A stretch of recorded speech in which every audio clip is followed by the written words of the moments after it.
keep walking. Life is what happens between you and your destination. And for those who see the possibilities,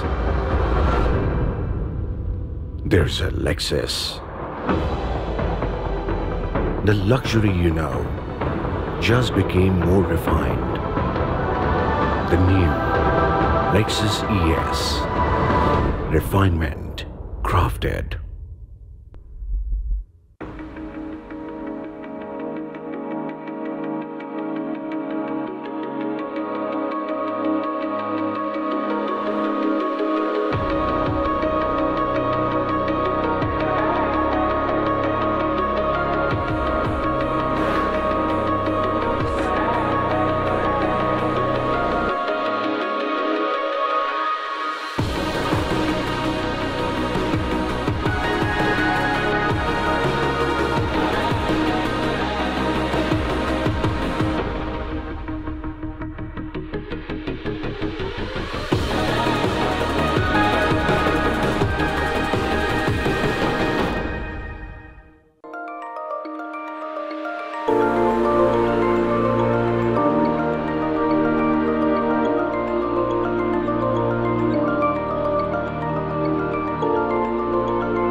Inspired by the elegance of the beautiful tulip is an exquisite new diamond collection. Tulips revives the rose-cut diamond. Designed to be timeless, destined to be heirlooms. For the woman who, like the tulip, is truly special. Tulips, curated and crafted by Phoebe J. Know how to catch attention with just a gaze.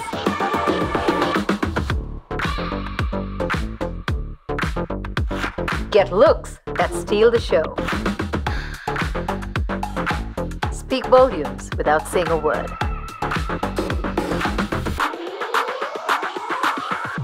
Let your nails do all the talking. At every angle, have all eyes on you with Page 3 Salon.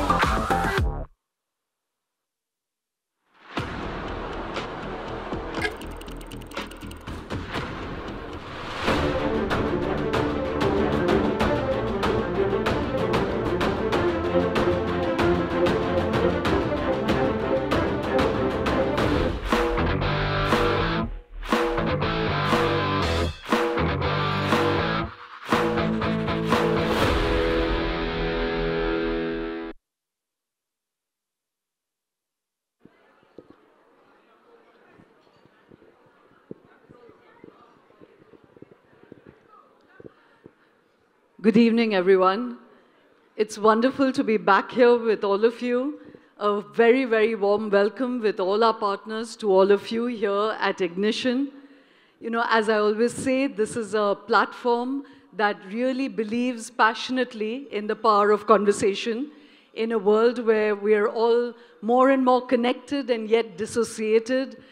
It's wonderful to gather here together to really celebrate the power of ideas and conversation.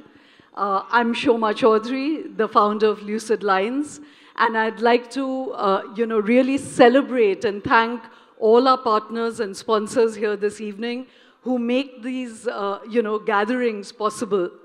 And absolutely prime amongst them is the Shiv Nadar Foundation, set up eponymously by the founder of HCL, Mr. Shiv Nadar. It's with his personal wealth, and he has a deep commitment to the idea of creative philanthropy. And we are really, all of us here gathered today, the recipients of that. The foundation believes in the power of ideas. They've spent more than $1.3 billion on education amongst their 7 very eminent institutions, schools in Chennai and Gurgaon, colleges, universities, universities of eminence. And they have more than 33,000 alumni spread out across the world, 100,000 people right now, teachers and educators who are all part of their fold. And they have this huge commitment, as I said, to the power of ideas and the transformative power of education. So I'd really like you to give a very warm welcome to them. Our other partners for the evening is Johnny Walker, which is not just the whiskey which makes us all excited, but they again stand for vision, tenacity, and transformation. And their journey began 200 years ago in Kilmarnock, a bustling town in Scotland, and they've really been walking across the world.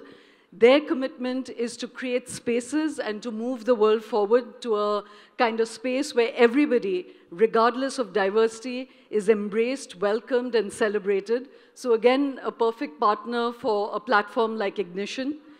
We'd also really like to thank Lexus, and they have a beautiful car in the back, which I would urge all of you during the cocktail break, go shower love, have a look at it, because they've been redefining luxury automotives since 1989. They came to India in 2017, and they are not just metal and craftsmanship and exquisite interiors. All of that is true, but they also believe in creating really memorable and special experiences such as this, and that is why they've partnered with us. And they believe that responsible luxury is very much about, you know, having electric hybrid cars with very minimal transmission, but also about making a kind of emotional connection between luxury, materialism, but also, you know, being very aware of our citizenship on this planet. And so we're very proud to have them. And as I said, please shower love on their car in the break.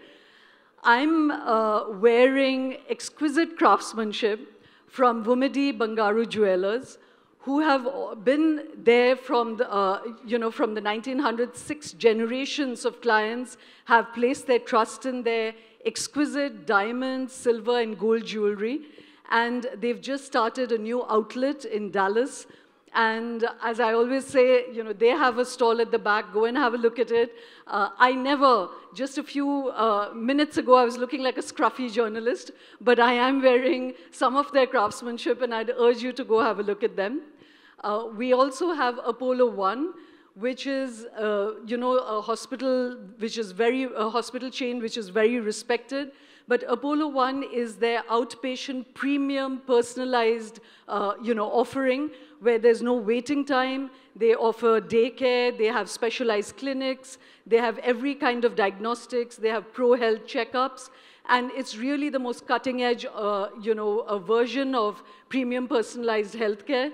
And, you know, again, we are very, very proud to have them as partners, because they have a vision for health, and that's very germane to the first conversation we are going to have here today. We also have as our partner Page 3, and I'll extend that transformation from scruffy journalist to, I hope, an elegant host for this evening, and that is very much part of what Page 3 has, you know, helped transform. They've been in the business 15 years. It's their 15th anniversary this year. They have more than 20 salons across, particularly in the South and Chennai. And Malaika Arora is their ambassador and helps, you know, she kind of embodies what it is to become a celebrity the moment you walk out of their salon. So thank you to them. Thank you to Brand Avatar, our partners who do big corporate events and government events here in the South and who've been our partners from inception. Hemu Ramaya, of course, who literally is our co-host for this evening. A big round of applause to her. I'm going to come up with a new epithet for her, so for the moment, I'm going to park my usual salutations to her. But all of you are here because of her. And a big shout out to my own team at Lucid Lines and my partner Aditya Puri, and a wonderful growing young team. I'm proud to say when we first started this, there were the 2 of us, and now we are 20. So I'm not going to take all their names, but it's a very, very dear and young and energized team, so salutations to everyone. And now I'm going to go right into the evening. We have a wonderful array of speakers here today, and the first one is with a very, very unique family who stand for something which is of urgent importance and attention for all of us, which is the idea of fitness. I'm actually going to quote a National Health Survey from the Apollo hospitals, where they do a year-on-year survey, and they found an alarming rise in cancer, which is, the occurrence of cancer is a decade lower than what it is in the West. We have 1 out of 3 people who are pre-diabetic, 2 out of 3 which are, on the verge of being hypertensive. Those are terrifying, gigantic figures. Even on mental health, it's a very, very frightening statistics. 300 million people in India suffer from depression. And this is the most scary of all. 1 out of 4 children in the age group of 13 to 20 also suffer from some on the spectrum of mental health difficulties, particularly depression and a propensity for suicide. Now, all of that points to this urgent idea of what is fitness. And to discuss that at a time when, there's a kind of growing explosion of disease, and at the other end, a kind of explosion of health fads. All of us are prey to that, trying to transform ourselves into some aesthetic ideal, diets that at least I can testify I can never follow through on, innumerable payments to gyms where I never end up, actually going to the gym. It's more like paying out a conscience fund, like a climate fund, rather than really doing something. But right here is a tri-generational testimony of what can happen when you actually have a deep, wise understanding of fitness and a commitment to it. Milind Soman, of course, is somebody that's occupied our consciousness for many years in different avatars. He's been a supermodel, actor, and most importantly, he's resurrected himself from years of, as he says, addiction with drinking, drugs, partying, and now he is the epitome of the fitness evangelist. He, at the age of 37, ran his first half marathon. He's run the ultra marathon, which is a 517.5 kilometer run in 34 hours, 46 minutes. And he did that, I think, at the age of 55, So I have hope. I can barely climb the stairs, so I'm really, really excited to have Milind here. Even more remarkable is his 84-year-old mother, Usha Soman, who was a mother, a biochemist, had a profession, brought up children, and then she climbed Kilimanjaro when she was 60 years old. She ran on the highway with her son when she was 71, and she has gone to Mount Everest base camp. She's a committed trekker, and she has a really, as I said, wise approach to fitness. And then we have 32-year-old Ankita Konwar, who's a yoga sort of proponent. She's Milind's wife, but most importantly, she represents the other, the 30-year-old approach to fitness, but which does not follow the fitness fad. She swims, she cycles, she runs, she does yoga, and as she said, really exercising has taught her how to breathe and to overcome many mental traumas that she's been through. So they've just written a book called Keep Moving. Again, it's out there for sale and for signatures during the cocktail break, so please get your copies signed. In the meantime, before we invite them on stage, we're going to show you just a little bit about the energy that this family represents.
So, ladies and gentlemen, please welcome Usha Soman, Milind Soman, and Ankita Konwar on stage.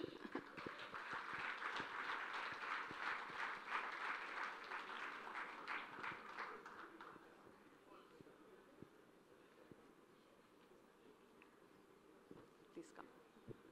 Thank you for coming. Nice to meet you. Good to meet you. Thank you for coming. Please come. Hi, Milind. You look blow-dried. But I'm not. You are. Just woke up. Anyway, so I'm Oh, there? okay. This is fine. I'm going to ask my team because they're, where should Milind be sitting? Here? Okay. Me here? Don't feel shy. They want your best angle, yeah.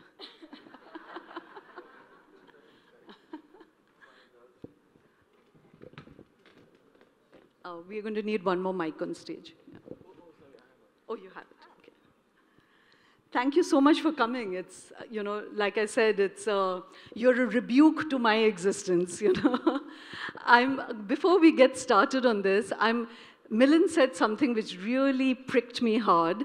He said the primary duty of a human being is to work towards your own survival and sustainability. And if you don't take care of your health, then you're not an intelligent being, you know? And I was like, oh my God, I am going to fail that test. So before we start this discussion, I'm going to take an intelligence test. And an honest one, you know, not a leaked paper. Will those of you who are not committed to your health put up your hands? Wow, this is an intelligent audience. Okay. Okay, you guys have acolytes here. So, Hopefully we'll convert those two. and start with this one. You know. So before, you know, I want to unpack your thoughts and your experiences around fitness, but before that, I wanted you to coalesce into, if possible, one word, the absolute essence of what fitness personally means to each of you, you know. So Ankita, let me start with you, and I'll climb up the ladder of wisdom. Starting at the low point, I guess. Yeah. Only you have to defer to age, you know. I would say, to me, it means resilience, you know. Long distance, any kind of activity when it's long distance, whether it's running or it's cycling or swimming. In fact, even 100 Surya Namaskars, if you do, it requires a lot of resilience in your mind, a determination that you're going to do it no matter what. So, because there's a voice in your head that will always doubt you. It's very loud. And the voice that says positive thoughts, you know, positive things, that is always the small voice in your head. So you have to focus in that small voice and learn how to make it bigger and bigger. And I think just hold on to that thought and keep going. So I would say resilience, yeah. Milind, what about you? You're on the mid-level of wisdom right now. You know? I'd rather say experience. Experience, okay. The youngest might be the wisest. That's true, that's true. But to me, fitness means fun. Fun. It's fun because you're here, having been given this gift of life, which is so incredible.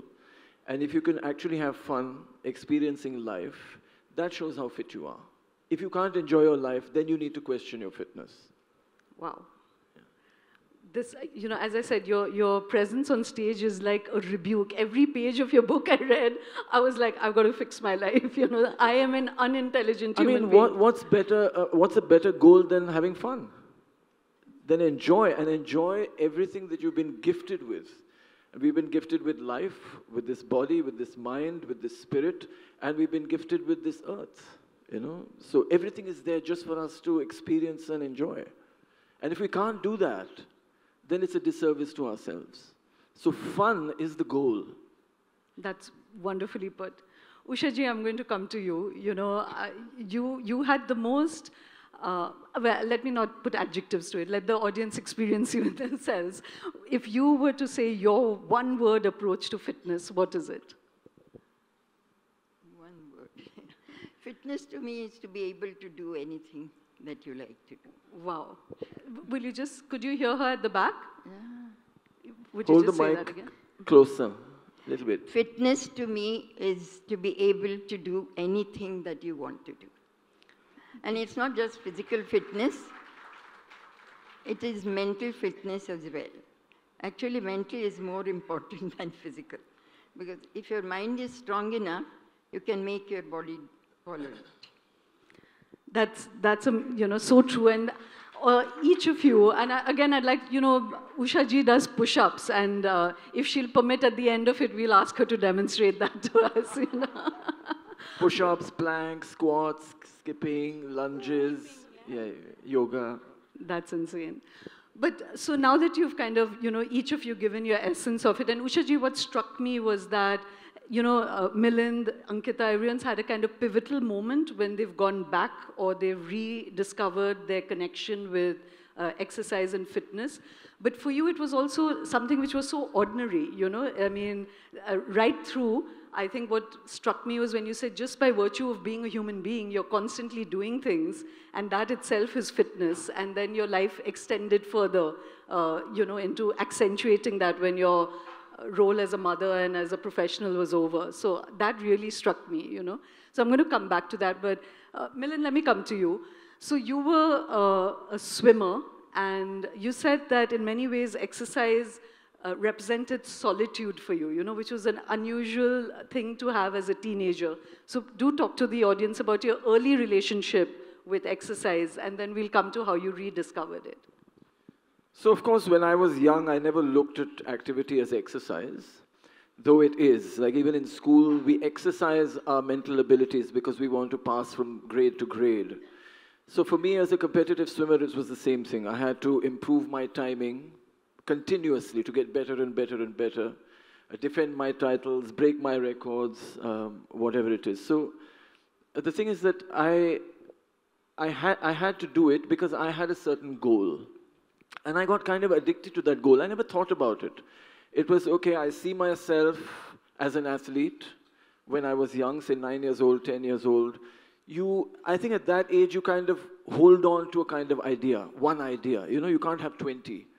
And you keep pursuing that if you enjoy it.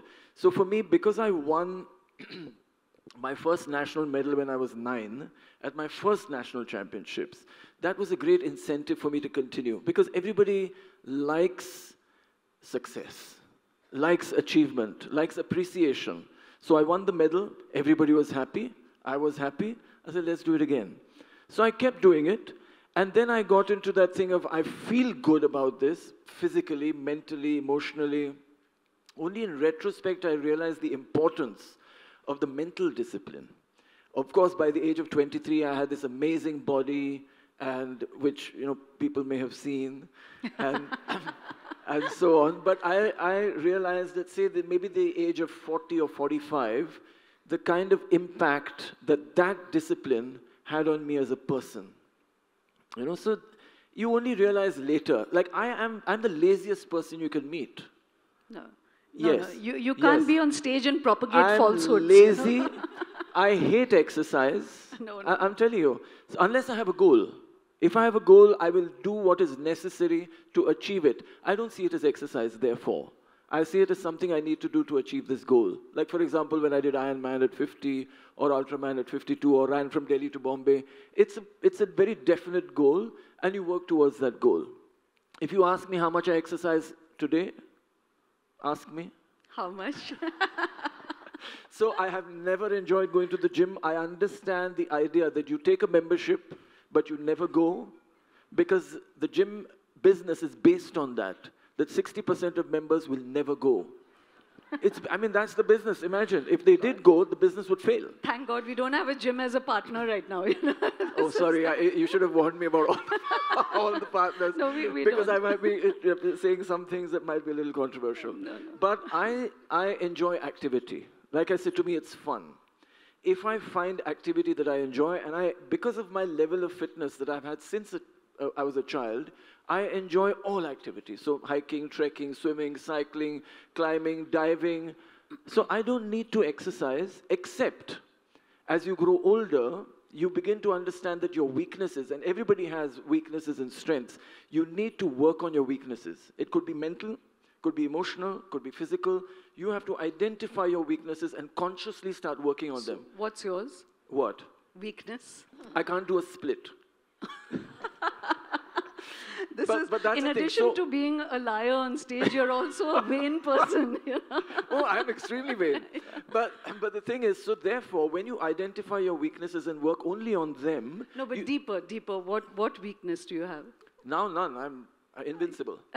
But it's so many years now, 50 years of working on myself, and what do you expect? But I do 10 minutes of exercise a day. I'm super fit, right? So that just shows you with consistency and regularity what level of fitness you can achieve. Like, for example, I cycle once a year just to test my level of fitness. I don't sit on a cycle otherwise. I take the cycle for 7 days, do 1,000 kilometers once a year. And that's it. I say, oh, I feel good. I could do 1,000 kilometers in 7 days. You're supposed to be here as an ambassador. You're not supposed to make all of us feel bad, you know. But You can get there if you just give yourself a few minutes every day. Literally. I'm going to come back. I'll tell you. So I find it very difficult. One of my weaknesses, I can't stop talking. I will tell you, I started this event called the Pinkathon for women. And the mascot of the Pinkathon, when I brought her on, was 100 years old. 100. When did she start? And she Running. ran. She was the world champion in her age group, representing India at the World Masters. Wow. She started at 93. Wow. Housewife. Started at 93, competed till the age of 105. She died at 105 a couple of years ago. Competed till she was 105. Wow. At the international level, winning gold medals for India. Wow. So you Right. can start. So You don't have to wait till you're 93. Okay. I'm going to come back.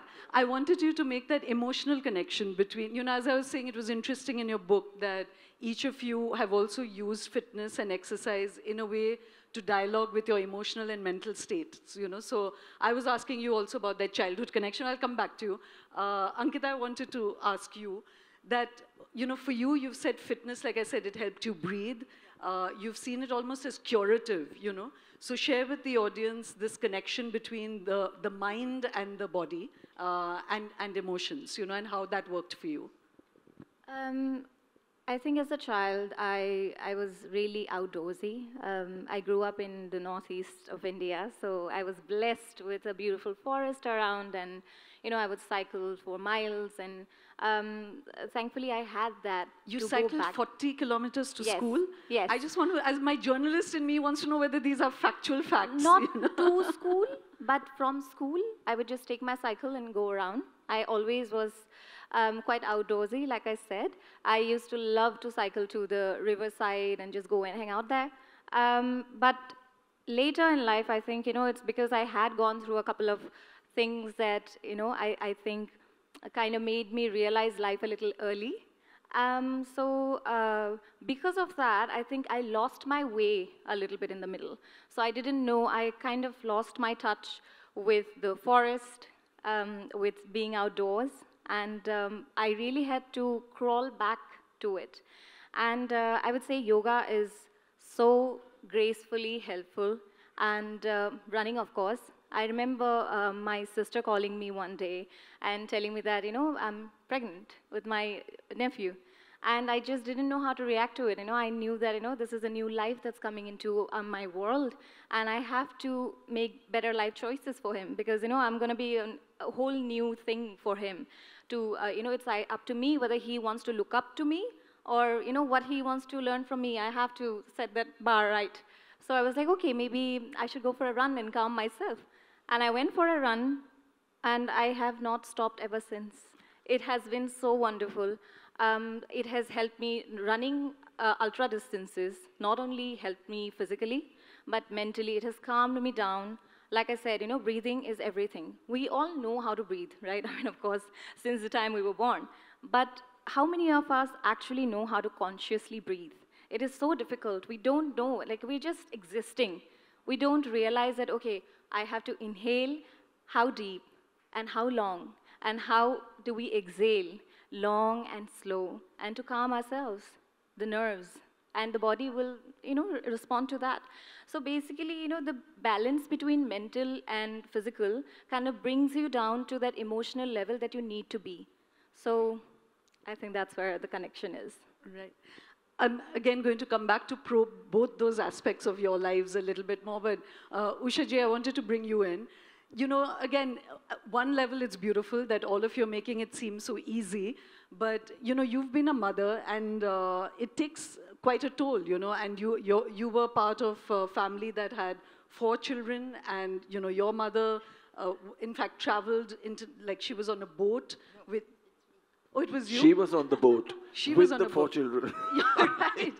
You were on the boat with 4 children. Yeah, that's incredible. Yes, I missed that detail. So you know what it is to give off your body, you know, and women's physiology has its own toll. So share with us that, you know, really was it just a simple transition from being a housewife and a working mother to being an athlete, or was there a pivotal moment for you, and did your mind shift in some ways towards exercise? There was no Sorry, ma'am, will you just put... There was no concept of exercise, as I've said in my book. We were quite active. I think my generation, I would say, at that time, everybody was active. There were no distractions like TV and all. So children played outdoor mostly. And everybody sort of walked a lot. There were no, I mean, there was public transport, but people didn't have cars then. So people were in good health, I would say. So that continued in my case. And having a family and raising it, it just, so see, if you fall in water, you learn to swim like that. Once the responsibility comes, you will face it and carry out. So like that, I mean, I don't think I made a big effort to do that. It just happens. So when you were transitioning post-menopause, there was nothing that you had to overcome. There was no pain. There was no deterioration in your body chemistry. I'm quite blessed that way. Right. Yes. So I had no such traumas. Some people go through quite a lot, I've heard, but I've not experienced any. Right. And, you know, you caught the world's attention when you started running bare, like you hitched up your sari and you started running on the highway with Milind. At this point, I would like to make one thing clear. I do not run. That was just an accidental video. Milind was running. I think it was from Ahmedabad to Bombay. And I had just gone to meet him at the border. And the day was beautiful. It had just rained. And he always said, run with me, run with me. So that day I ran with him. And because it was wet, I removed my sandals. So I became a barefoot runner, but I'm not. I only walk. We have Aruna Roy in the audience, who's worked in the barefoot school, barefoot college in Rajasthan, and created an entire democracy movement out of that. So it pays to be bare feet. And as I was saying, when you read the book also, this is what comes through about Usha, is just the sheer naturalness of it, I mean, here was Milind prepping and running and being the Ultraman. She just hitched her sari up and ran along because it was a rainy day, So I loved that lightness of being Usha. So let me come back to you, Milind. First, this question, why do you run bare feet? Everything that you do bare feet. So why that? And secondly, you spoke of this phase when the world knew you. You were a supermodel, you were an actor, you were drinking hard, you were taking drugs, you were partying. Talk to us about that. Not a lot of drugs. But maybe a lot of alcohol, yeah. So that, so the first question, barefoot. So I started running in 2004 with the first Mumbai Marathon. I did not like running at that time. I just had this idea that I'd heard the story of Philippides running from Marathon to Athens, and it's such a great story. And I said, let me do it at least once. It maybe as a tribute to this man, And I said, it's now in my city. I have no excuse not to do it. So I ran in the first Mumbai Marathon. I did the half, the 21 kilometers. And when I was preparing for that, I prepared for about 3 months or so. And everybody was telling me that, why are you doing this? Are you crazy? Indians don't run. This is for Africans. It's for Europeans. Their genes are different. Their food is different. You know, our weather is terrible. You'll get cramps. You'll be dehydrated. You'll faint. You'll die. All as you do something new, how people tell you, right? Deter you. These are all the reasons why you shouldn't do it. So I said, let me try. I was a little nervous. But I ran and I finished very comfortably. And I was 37 at that time. And I finished comfortably and I was like, wow, everybody's told me this is so tough. And I began to believe that it's so tough. But it was actually easy. And I'm 37, I'm going to be 40. And let me see what else I can do. Because I had stopped swimming in 1988. I had not done any kind of regimented activity for now 15 years, right? So no gym, just being active, kind of. And I ran this 21. And then I said, let's see what else I can do. So then I ran 25, then I ran 30, then I ran 42, then I ran 50, then I ran from Delhi to Bombay. Yeah. I have an addictive kind of personality, but like I've said at different times, that you can choose your addiction. Right. You know, you can choose that, okay, this might be better for me. But so Milind, is it completely I didn't come to barefoot running. Yes. Yeah. You're taking more leeway for conversation. Sorry, this is 2009, and I was running in Lonavala, which is hills outside Bombay, and I'd finished a 20-kilometer run. I was feeling quite tired, so my feet especially were tired. So I took off my shoes, and I started walking in my socks. And strangely, I felt my feet were getting refreshed. So I started jogging a little bit, and I felt really good. So I said, this is interesting. Let me try running more barefoot. And then I found that it was really helping me to run better and more efficiently. It was changing my posture, changing my balance.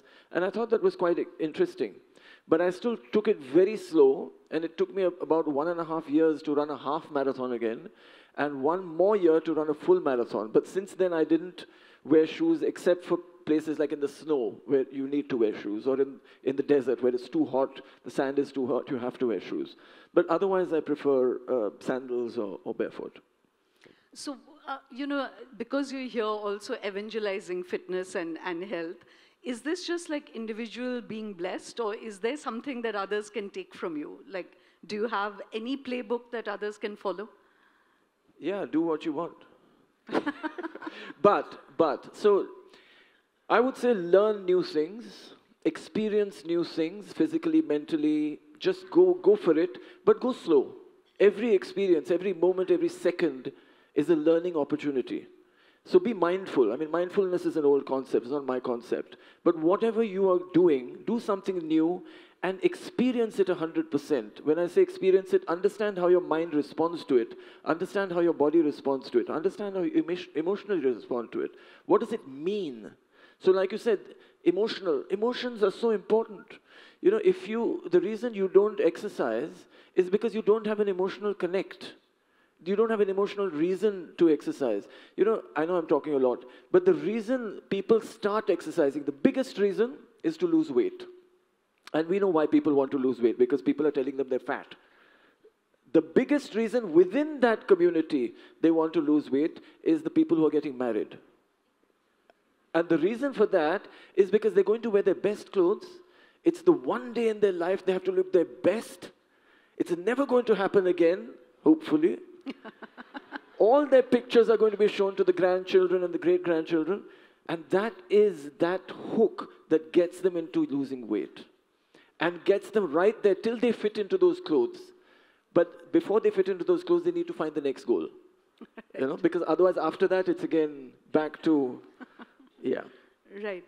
But, you know, this addictive, you kind of glossed over this period, but you've written of it in the book. Yeah. How did you transit, you know, like from being somebody who was decadent, and clearly your goal then was to have a different kind of fun. I'm still decadent. You're still but decadent. I have different decadence. Yeah. No, it's not that I love luxury.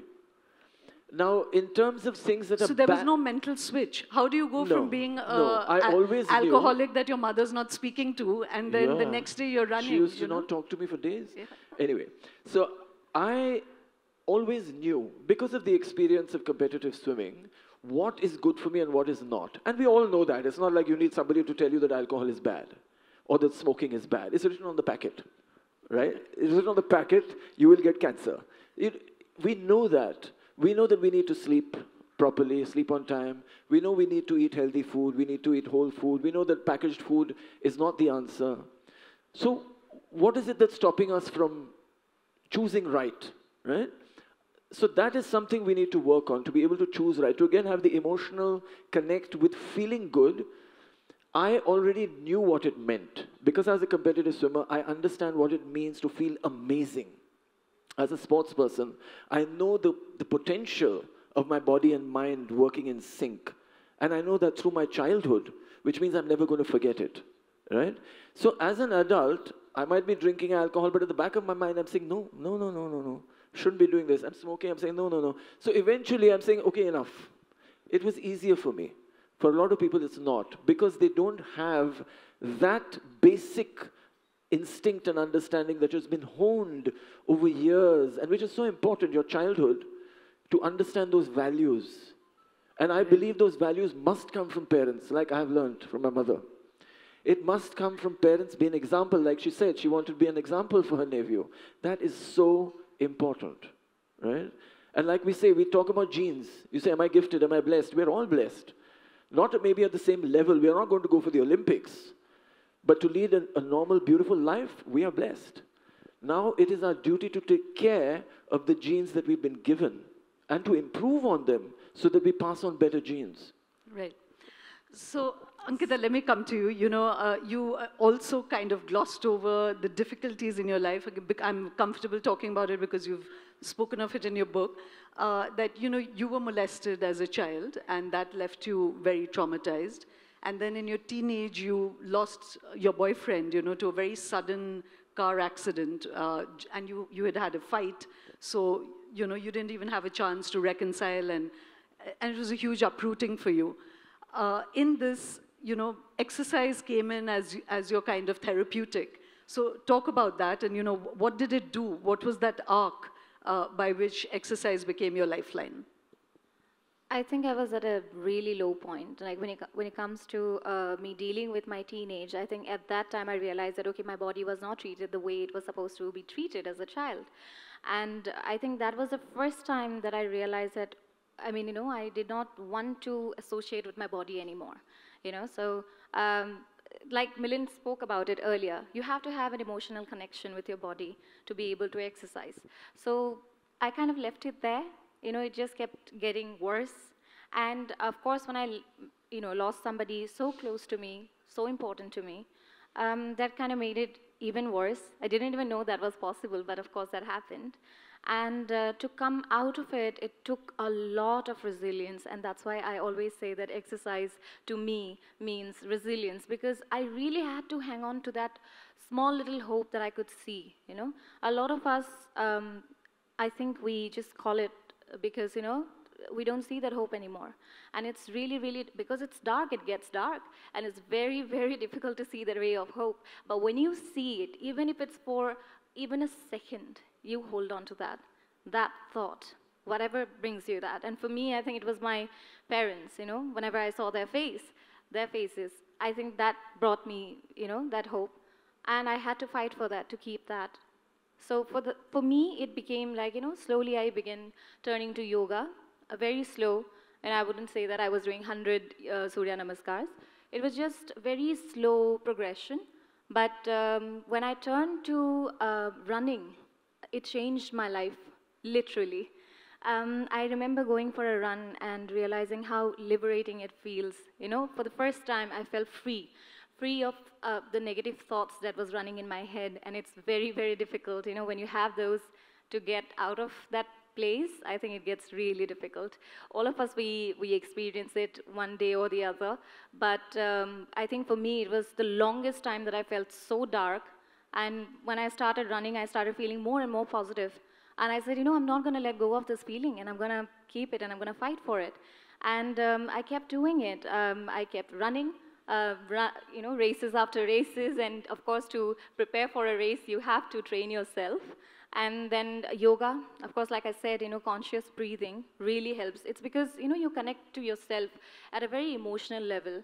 You really see yourself for who you are, beyond all your thoughts. You know, your thoughts are just your thoughts. They don't make you, right? So you are much more beyond your thoughts. So I think that only comes through realizing, yourself through your breathing. And so, I found it interesting that there's a moment in the book when you say that you were running with Milind and it got overwhelming. You Right. couldn't keep up with his goals. And Right. you actually opted out. Yes. And you pivoted and you Yes. found your own canvas of Correct. what makes sense to you. Correct. And right through, you have this very individual approach from each of your own temperaments towards exercise, you know. Right. So what was that? Like, you're talking about running as your great liberation, Yes. and yet it also overwhelmed you, you know. So Correct. if you share that with the audience, I'm sure it'll resonate. you know. Yeah, sometimes, when, like Milind said, do everything slowly. To me, it wasn't that. Because it was an addiction, when you see a ray of hope, you see positivity all of a sudden, your dopamine hits your brain, you want to hang on to that and you want to have more and more of it, but you don't realize how tired you are physically, mentally. It gets tiring. And when we got married, everything was all over the place, because we were traveling so much. We had work travel, we had fun travel, and I just didn't know how to balance my life anymore because all my life I have lived all by myself.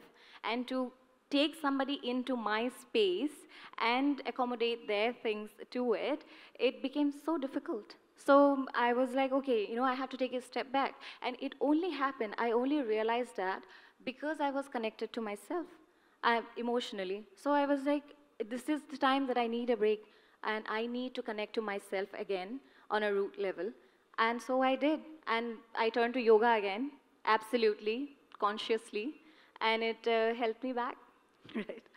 So, Usha ji, now you live with, or they live with you, and you are watching this sort of extreme sports happen in this most natural way in your life.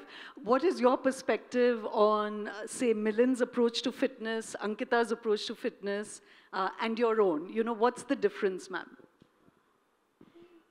Each one to themselves. They see, each individual is different. So they will react to everything differently. So they have their own way of exercising and dealing with everything. And I have mine. Like, one thing, you shouldn't compare yourself with anybody. Each individual is different. So you have your own way of doing things, enjoying things, and you carry on. So I'm impressed that they do so much. But that's all. I enjoy my own walk. So what's your fitness regime? I walk 5 kilometers a day, every morning. 5 kilometers? Yes. And what do you eat? And you skip. And you do 1 hour of yoga? 1 hour of yoga. It's not just yoga, it's exercise as well as yoga.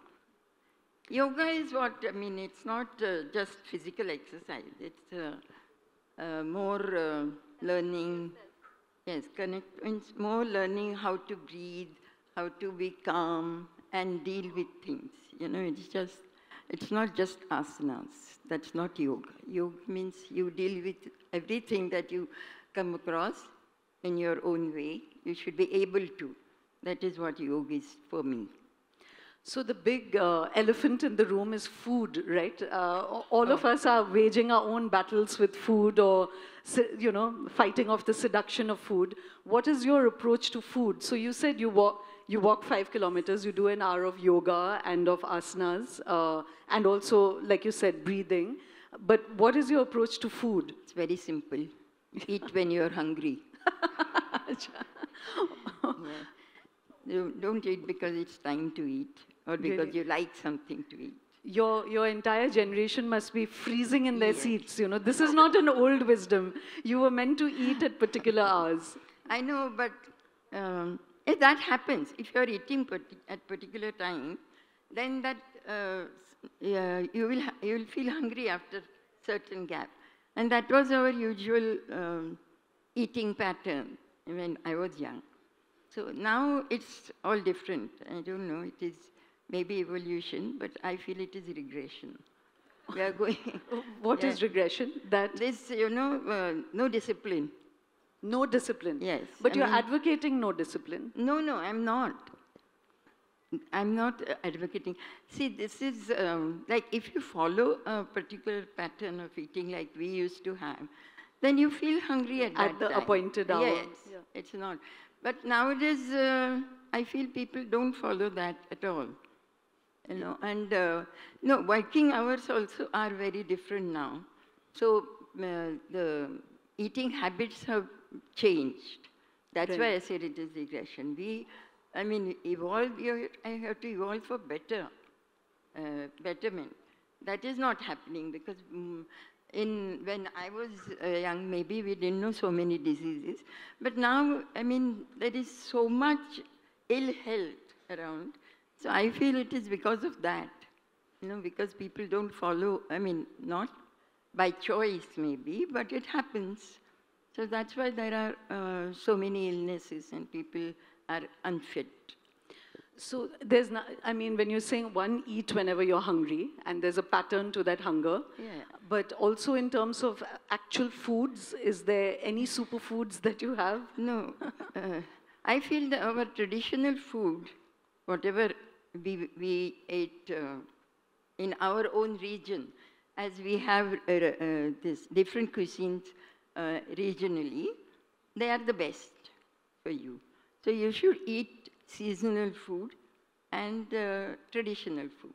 That is, I mean, now people want to try different cuisines, which may suit you or may not, but I don't like that. I mean, once in a way it's okay, but now people are forgetting our traditional food. Right. Yeah, that's... So what about the two of you? Are any of the food fads, and you know, it's wonderful to hear you say this because it reinforces to me, for instance, do you eat rice? Do you eat roti? Do you have carbohydrates? I eat everything. Okay. I love sweets. You love sweets, okay. And I love ghee and butter too. So it's not that. But eat according to your activity. According to your activity? Activity, yes. If you're not doing anything and just lazing around, then you don't feed yourself like that.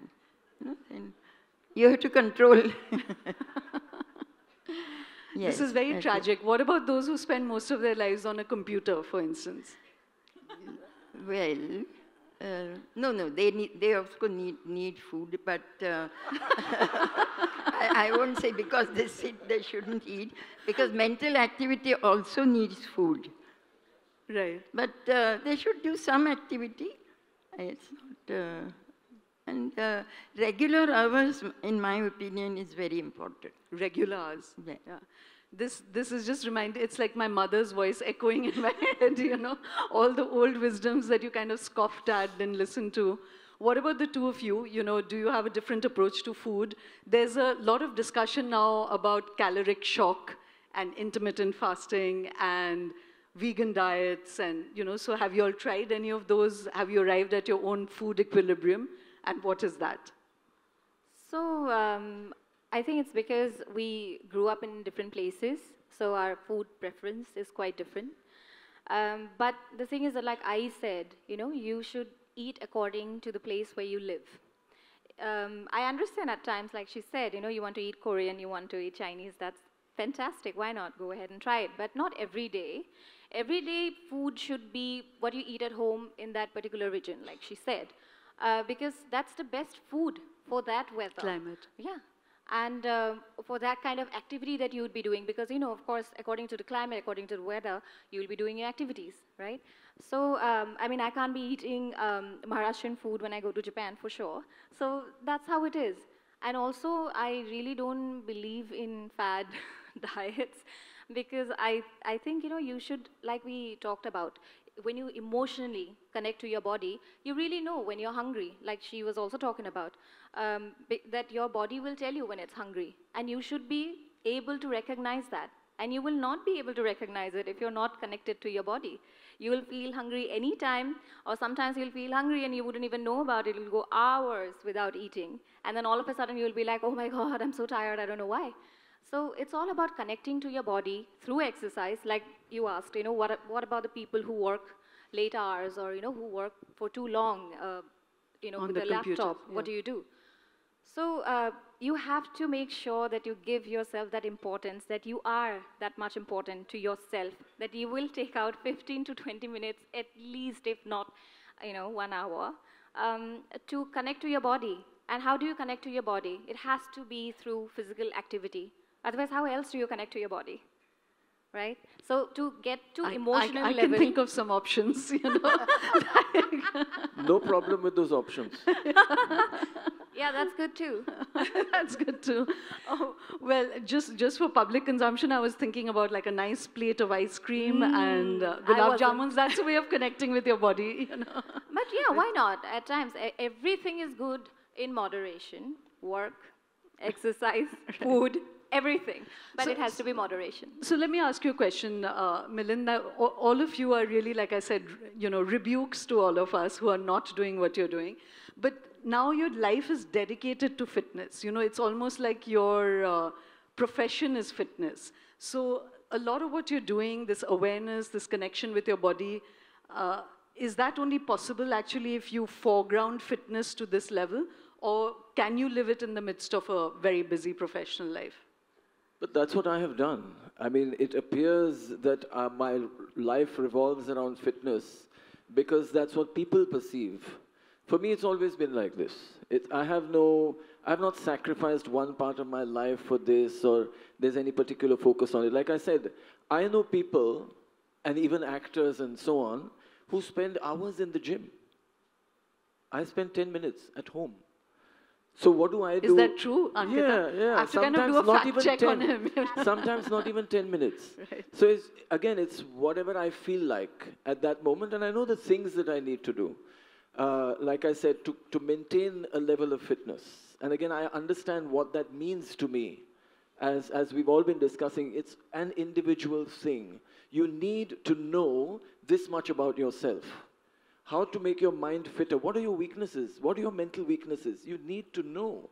What are your physical weaknesses? You need to know. And it's not that difficult to find out for yourselves through experiences what you need to focus on. And then focus on that. So you said now you've been working on it for 50 years and you've arrived at Godhead, But I'll tell you another thing. I've not been consciously working on it at 50 years. The fact is that I have been living that life for 50 years, and now in retrospect, because people have started asking me, I said, oh yeah, okay, I did this, I've done that, and that's why I feel so amazing and I'm fantastic and all of those things. But otherwise, it's really not like that. No, but I guess what I'm trying to extract is things that others can hold on to or use as their own sort of, pathways. So I think people are overwhelmed. Sorry? People are overwhelmed. There's so much information out there that you need to eat this. Like you said, diets. You need to be on this diet. You need to eat this, not eat that. You need this supplement, that supplement. You need to exercise. This is the best way to exercise. That is the best. It's 30 minutes. It's 15 minutes. I'm saying 10 minutes. It's how many hours a day? Which gym is better? Is kettlebells better or is, machines or what? So people are just overwhelmed by it. Like, how much do I need to do? So I think you need to, the main thing is, as we have said also, connect to yourself. Start with a minute of just sitting with yourself and saying, I'm going to start developing some good habits. You know what good habits are and what bad habits are. So evaluate for yourself, do I have more good habits than bad habits? Everybody knows what that is. And if you've got more bad habits or less good habits, you try to reverse it. Try to build more good habits slowly, one by one, at a very tiny level, and try to reduce the bad habits you have. Again, slowly. And so try to keep it at a balance. Like Ankita said, nothing is good or bad, it's a moderation. You should experience everything. I have experienced everything. Why not? We don't have experts telling us what to do. A lot of people think that, oh, Milind Soman, he will have a nutritionist, he's got to have a dietitian, he will have a coach. I don't. I didn't have a coach for Ironman. Why do I need a coach to be fit, like normally fit? I'll tell you one more thing, like people think that we're extraordinary. A lot of people talk about my mother and say, oh my God, she's 85, how is she doing that? We have forgotten what is normal. This is normal. This is how our grandparents were. This is how our great-grandparents were. We have lost that connection, right? So start with giving yourself, remember grandparents. Give yourself that 1 minute or 5 minutes. That is the discipline you need. That's it in the beginning. That's the discipline you need. Once you connect, you will begin to develop on that connection. Right now, we are disconnected. And how we know that is that the statistic from the time you leave school till the time you are steady in your job, so that's say around 35, people usually put on an average of 20 kilos. It's not normal. It's usual, but it's not normal. The human body is not evolved to store fat. It's not evolved to become fat. So there is some disbalance, some disconnect, that we're focusing on one thing too much, and that could be your work and your career and your business, or your education, or whatever it is. You're focusing on it too much and not having a balance of something else. I'll give you another example. When I was 13 or 14, preparing for my 10th standard, my grandfather used to tell me, swimming, you have to stop. You have to focus. He was a doctor. All 4 of my grandparents were doctors. You have to focus on your studies. Stop swimming. Because I was swimming 5 hours a day or 6 hours a day, 65 kilometers a week. But my mother and my father said, no, it's okay. He can do both. Let him do both. So I was able to swim at the national level till 23. That was the gift, in retrospect, that I see, that they didn't pull me out of this endeavor when I was 13 or 14, when a lot of my peers were pulled out, which was a sad thing. So that was amazing. So you need to, again, build that. I'm saying, okay, you missed it in your childhood because we don't have a tradition of sport and we don't have a culture of fitness or exercise. In India, we don't have it. But once you know, try to develop it. Gradually, slowly, do one thing that you enjoy. Try and do push-ups, try and do squats. These are the basic exercises. Surya Namaskar, the most fantastic exercise in the world. Just start with one in the whole day, So like I said, like you mentioned, a lot of people today, and you're focused on your job all the time, right? But remember, your job is not you. You're a person. You have a life, right? So focus on your job as much as you want, but balance it out. So I told my friend this, who's really, I want to make a lot of money. And he's already got a lot of money. He got 100 times more money than I have. But he's like, I want to make more. I said, okay, just do one thing. Every hour, take out 1 minute for yourself. Do 1 minute of any exercise you want. Every hour. Just do 1 minute. Don't go to the gym. Don't have a trainer. Don't have anything. Every hour, get out of your chair. Do 10 squats. And sit down again. Every hour. Or do 5 push-ups or 1 push-up. Get back in your chair. And he told me that it has made such a huge difference to his life. What is that? 10 hours in a day, that's 10 minutes. Yeah. It is not difficult if you just think about reconnecting with yourself to understand what you need. What does your body need? What does your mind need for you to be able to enjoy your life more? That's it. That's really, at least for me, wonderfully put. I'm absorbing. I don't know about the rest of the audience, but I certainly am. Several things, I think. One is this individual. The second, all of you have emphasized the connection. And I think now fitness has become very externalized. It's very external objects and objectives and not internal, And that's really quite profound, what you're saying. Usha ji, we'll talk a little bit more, but before that, I actually want to wow everybody here and me. So please do a whole routine. Push-ups, skipping. We don't have a skipping rope. Okay, just push-ups and squats and 1 Surya Namaskar. You have to leave us all inspired. Surya Namaskar in the sari, I don't know.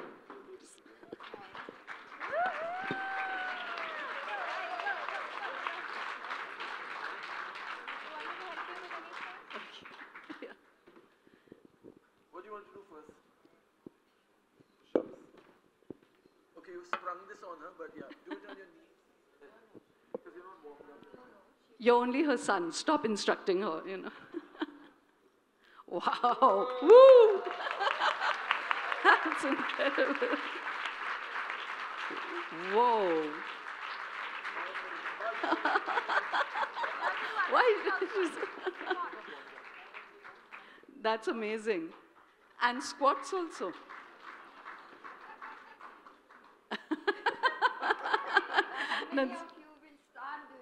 Yes, how many of you will start doing it? Right now.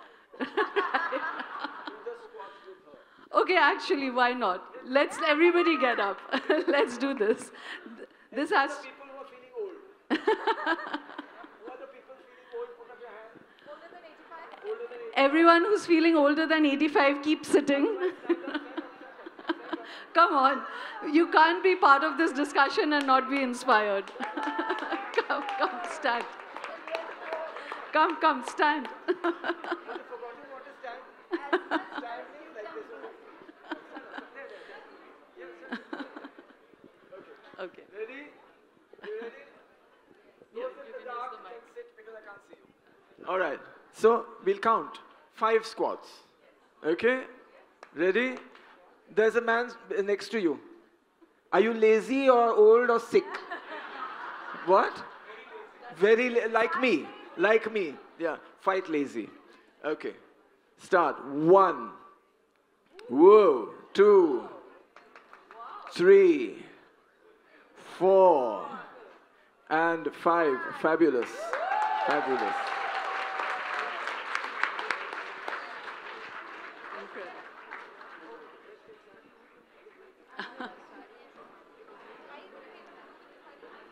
You want to just put it... Okay. She's actually going to try Surya Namaskar.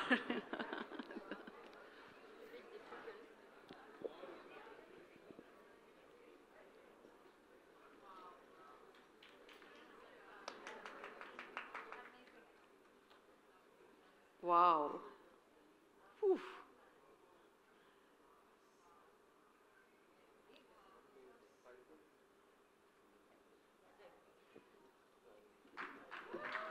Amazing. That's amazing.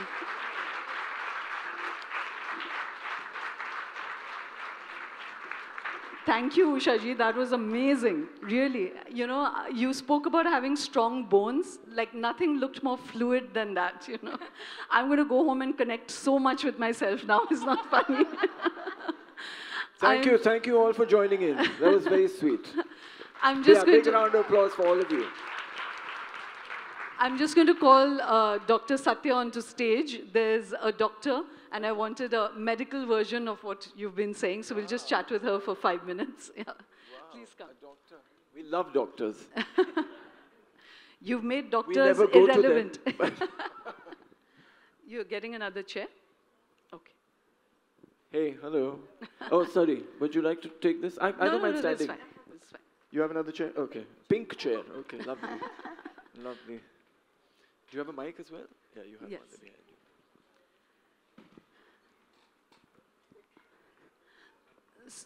So Dr. Satya is also a health evangelist, and we were talking earlier about your focus on preventive health, and you were talking about a decade by decade self-awareness again, and that was a nice connection.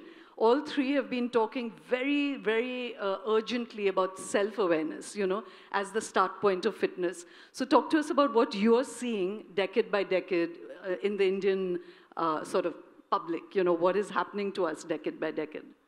Thanks, Shoma, and delighted to be here, right, amongst all of you who embody the same philosophy we do at Apollo, starting with our chairman, which is being proactive about our health.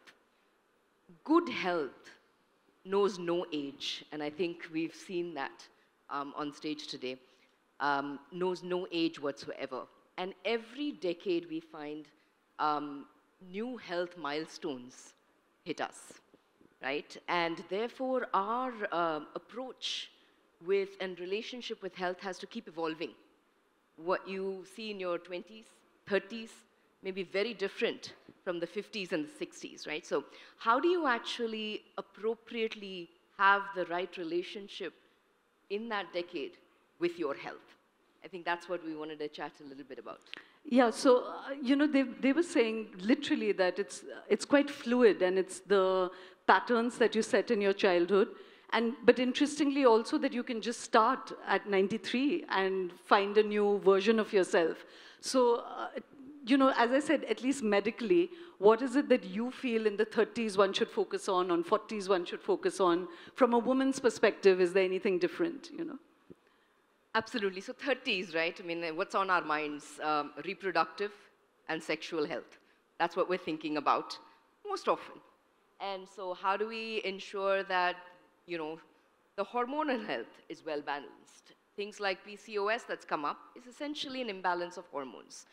How do you ensure that that's what you are actually watching, making sure that is actually in good shape? If you move to the 40s, well, the first thing that tends to go is your eyes. Right? How many people actually, the day you turn 40, suddenly feel like everything is blurred? Right? I was in denial for a year and a half before I agreed to even try glasses. For women, breast cancer. Milind, you did a pinkathon which was for breast cancer awareness, right? That's amazing, yeah. And I think today, Indian women should just screen themselves. This is a technology with mammograms that's available. It's right here. We found out that... So, and 40s. Then you were saying 40s, and then 50s, 60s, 70s. Yes. 80s. So the 50s end up being a lot about flexibility, strength. Build that strength. Every muscle counts, right? And so keep moving.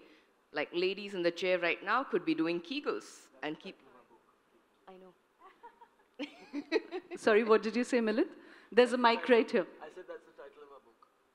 Keep moving. Keep moving, yes, right? that's the title of the book. And ladies right now in the chair could be doing the Kegels, right? Because every muscle counts. What is a Kegel? Shoma, we really need to educate. Okay, sorry.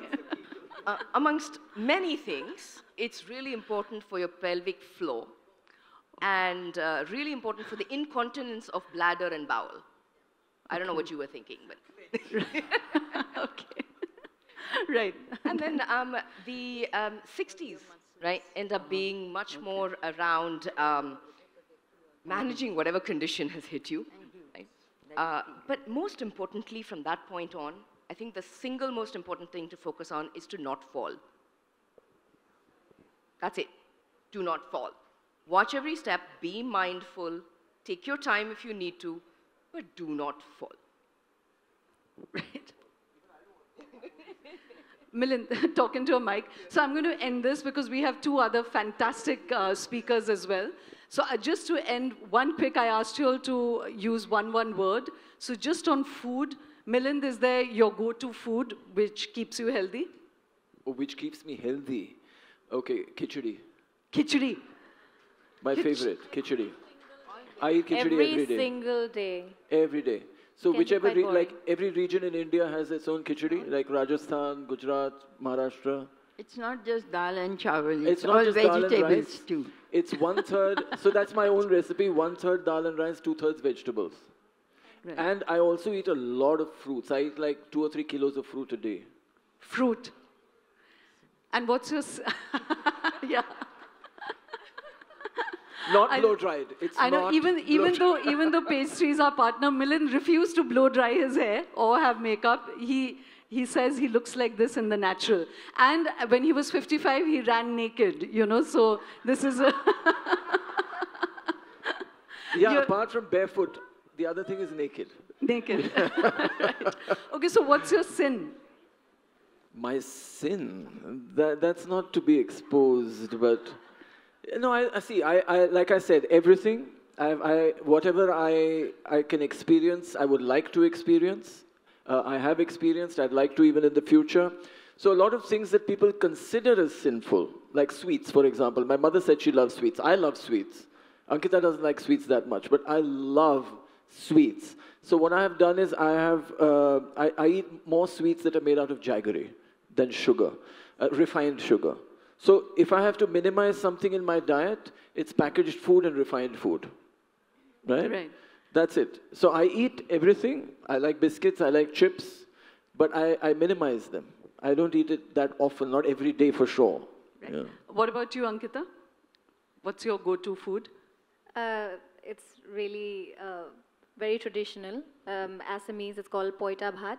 So basically you soak the rice overnight and you eat that in the morning. And I like to eat it with some potatoes, and some roasted garlic.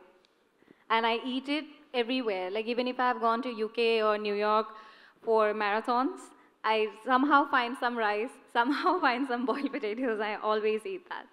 Well, thank you very much, all of you. You know, the one thing that But her favorite food, cheesecake. she said she eats, what did? Cheesecake. Cheesecake. I like That's why she has strong bones. Yeah.